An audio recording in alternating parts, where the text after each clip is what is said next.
can anyone tell me again what an FO is, what he does, and why he does it? An FO is a forward observer, and he gives the firing order to the... no, I missed the word. FTC. Yes, FTC. Yes, the FO is... Fire direction center. Yes, exactly. The FO is the guy on the ground who can actually see the artillery landing and thereby explain the artillery crews what they need to do in order to hit a target. He is a vital role in using artillery, and a FO can of course be untrained. Anyone who can use a radio can act as an FO, but a trained FO, like we're trying to accomplish here, can do this quickly and effectively. The FO is also a frontline soldier whose main weapon is his radio. Without his radio, he's a pretty useless soldier, actually. He's just not a rifleman. Okay. But the FO... there are 3 ways the FO can call in a fire missions. Can anyone tell me what those are? Grids, polar, and shift. Okay. Can anyone explain what he does in a grid fire mission? Grid is when you fire on a specific grid on the map. Yes. And then he has the FDC calculate the entire fire mission for him. You basically just say, hit that spot. Okay, we're gonna try that. Polar fire mission. Can anyone tell me what that is? It is when the forward observer doesn't know the exact position of the enemy, and you can calculate the position with the position of the FO and with the direction to the target and the range. Yes. Yes. So basically, that means I'm trying to say. Yeah, that means the FO knows exactly where he is, at least a six-figure grid where he is.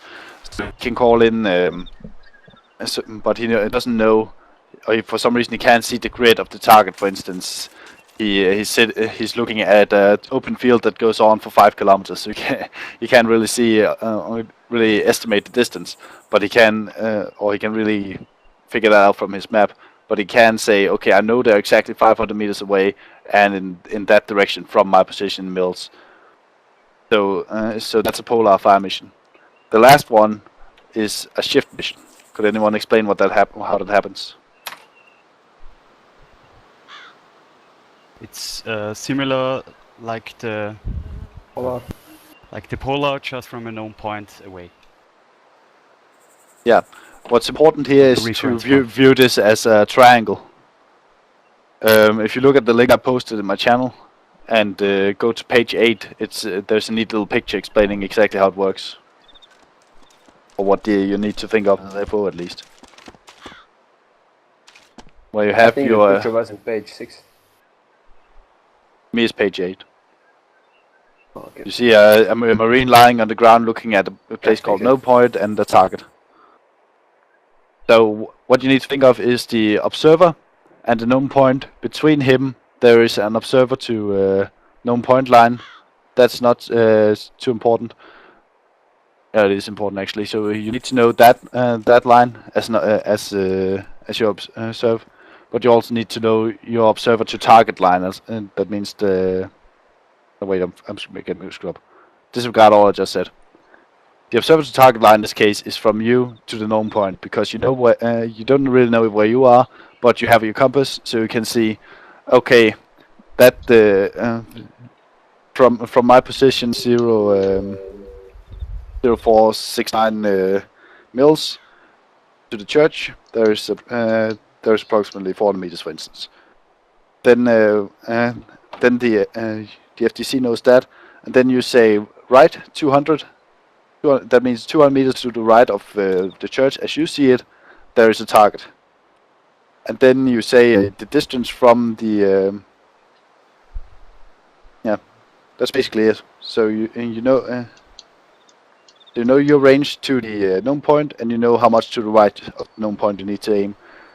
If the known point or the target is further away from the known point, so you know you're going 200 meters to the right, but you need to go 200 meters forward as well. Then you would say, right 200, add 200. We're gonna try this and 2 also, but just for quick reference right now.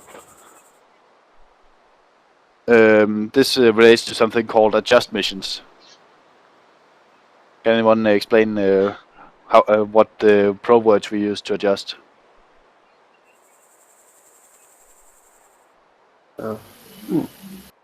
Left, right, up, down, add, right. Add and drop, left and right. Yeah, add, up, left, right, up, down. What does those things mean? Direction? Add and drop is more to the north, more to the south. Nope. That's and where up down is the height. what's very important here is that's relative to the observer to target direction. So if he says observer target direction 4800 and he says add 200, what does he mean? That it is 200 behind the known point? Negative. 200 above the known point. Literally above you as in altitude. So target direction is 4800 mils. That means if you look at your compass, so you can take out your map tool, look at your compass, what direction is 4800 mils? Direct west. That's west, yes. So if he gives you in a polar fire mission, he gives you his position, says 4800 mils, add 200. What does that mean? Add 200 to meters west. in a western direction, westerly direction. Exactly. If he says add 200, right 50, what does that mean?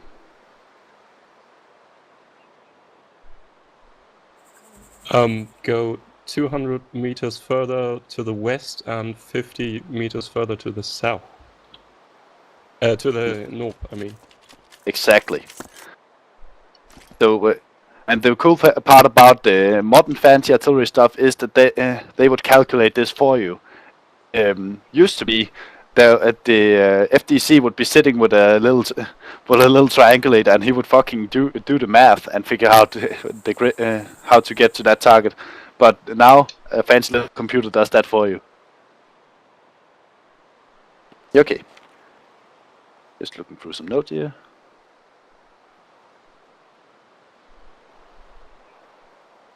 This is of course why it's extremely important for you as an FO also to bring some map tools. Okay, we're gonna go over the calls for fire again. There are some very specific things that we need to put into a call for fire. Especially as an FO. If you cannot send these informations in an orderly fashion, you will end up wasting time. And time is of the essence when we're calling in artillery. We usually have to do this very quickly. It shouldn't take more than 3 minutes to get a fire mission going if you're a decent FO and a decent FDC. So first off, a call for fire is divided into 3 points. One is observer identification. That's just you calling me saying your call sign. And then a warning order.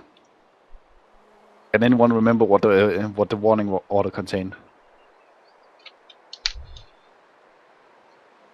Adjust Danger effect, close. suppress, immediate suppress, immediate smoke. Yes, Or exactly. Yeah, okay. So that would be. So the warning order could sound dropkick. This is ice pick. Fire mission grid. Adjust fire. So that means dropkick needs a fire mission on a grid where he will adjust fire from that grid. It could also be ice pick this dropkick. Fire mission, immediate suppression, polar. That's the warning order. That's just so they know, so the FDC knows what he has to do to get ready. So he needs to click a polar or just enter his observer grid right away if he knows where the OP is at. Next thing is target location. As we talked about before, we have some different methods to get target location. It can be grid, it can be It can be polar, it can be shift. Good. And of course, as after you give them the warning order, the next thing you're gonna give them is the target location. That's the very first thing. So the fire mission can get underway, so they can start doing the calculations. Then, after you give the target the location, you give what's called a target description, the method of engagement, and method of fire control. Can anyone tell me what that means?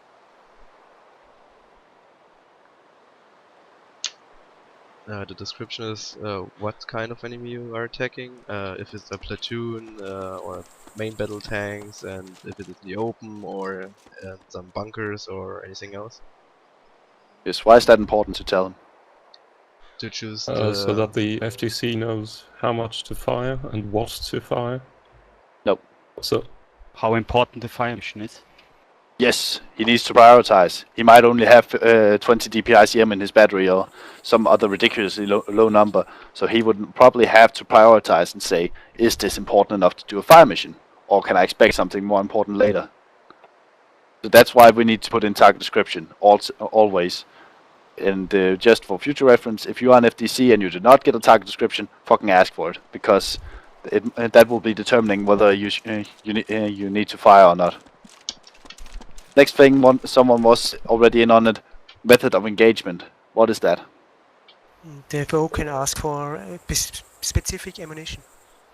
Yes, the FO is usually trained in some sort of artillery fashion, so he would know what, for instance, the difference between a HE quick and HE delay is.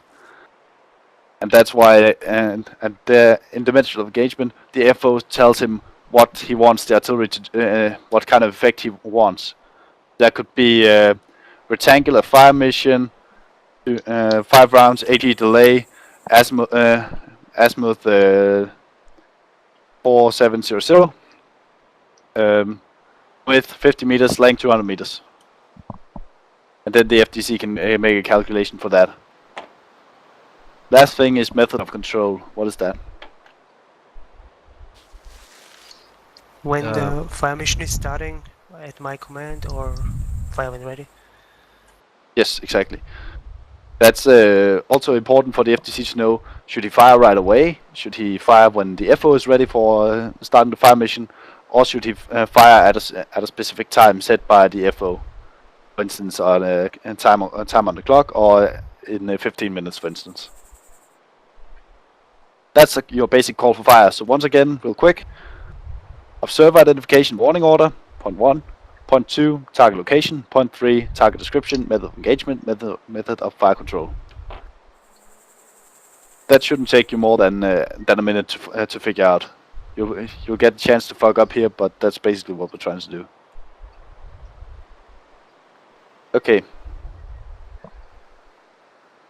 Next thing you need to know as an observer is when the FTC has calculated your request, he should give you a message to observer, and if he doesn't give you that, then ask for it, because that's important to you, because that's where the FTC tells you what is actually going to fire. Is it a battery? Is it one gun? Is it the fucking battalion? How much fire is coming in?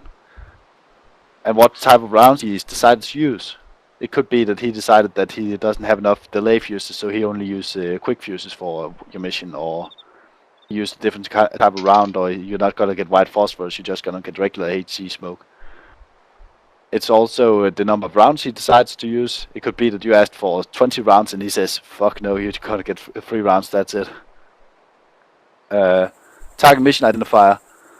FTCs, you should always put a target mission identifier. That means that once you calculate the mission, put it on the map, and just put if you don't put up a marker, at least write it down with a name. It could be Charlie Bravo 101, Charlie Bravo 102, or it could be Phoenix for like just something that that you can remember, so that mission is ready again. So the poor FO can just say, please repeat the fire mission Charlie Bravo 101, same amount of rounds, because that saves time, a hell of a lot of time. And that's why you as an FO should get that, because if the rounds are on target, for instance, some buildings, you hit the buildings, but you didn't get enough damage, then you can say, repeat fire mission Charlie Bravo 101. Then they can just keep shooting, basically. Last thing, very importantly, time of flight. You need to know from when he says shot, how long it's going to take before the rounds hit. So you can advise your local friendly units that some shit's coming down. So that and he should advise you before he says shot, so you can like say, hey platoon leader, once you get shot, there's like 60 seconds till the round hits, and then he'll say shot, and when he says shot, he starts his little stopwatch, and you should start your own, so you know, okay, in 60 seconds there's gonna be some splashes. Then he says, would say rounds complete. That's basically another stopwatch you should start, because then you know that in 60 seconds the last rounds are hitting. And finally he would give you a splash warning, preferably 10 seconds before splashdown. And then you just confirm what he's saying. So when he says shot over, you just say shot out. Rounds complete over, rounds complete out. Splash over, splash out. Just so he knows that you know what's going on.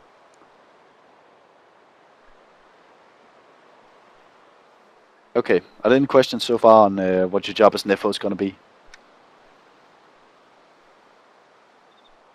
Of course, as an FO, if you ever feel that you could use artillery to your advantage, don't be afraid to ask for fire support. That's the FDC's job to deny that.